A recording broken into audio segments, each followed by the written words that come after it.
natin yung ating takbuhin sa mundong ito. Tuloy lang natin, gawin lang natin ang gawin dahil yung pagpapala ng Diyos ay nandyan. Huwag tayong titigil. Tayo ay tuloy-tuloy sapagkat ang blessing ni Lord ay tuloy-tuloy. Amen? Hallelujah. Yan ay sa Hebrew chapter 12 verse 1. Sapagkat maikli lang ang buhay ng tao. Sabi dito sa Job 14. Sabi sa 14, ang buhay ng tao ay maikli lamang. Subalit punong-puno ng kahirapan. Number 2, tulad ng bulaklak na namumukadkad, nalalanta at nalalagas. Parang aninong nagdaraan, naglalaho at napaparam. So ang buhay natin maikli lang. Tapos titigil pa tayo. Di ba? Kaya ang buhay sa mundo, tuloy-tuloy, dire-diretso. Habang may buhay, may blessing. Amen. Hallelujah. Glory to God. Walang titigil, mga kapatid.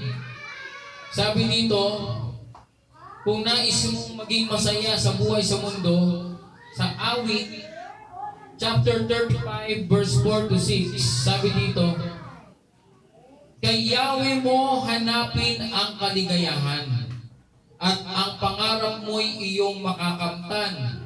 Number 5, ang iyong sarili sa Kanya'y italaga. Tutulungan kang ganap kapag ika'y nagtiwala. Number 6, ang kabutihan mo ay magliliwanag katulad ng araw kung tanghaling tapat. Grabe yun ah. So pag tayo ay sa Diyos lumalapit, tayo ay makakakuha o makakatanggap ng tunay na kaligayahan.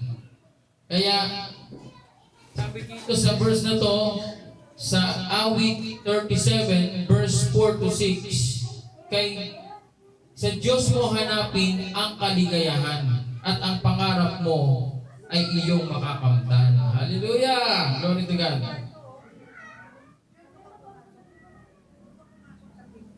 Sapagkat hindi masasayang ang iyong pinagpapagalan.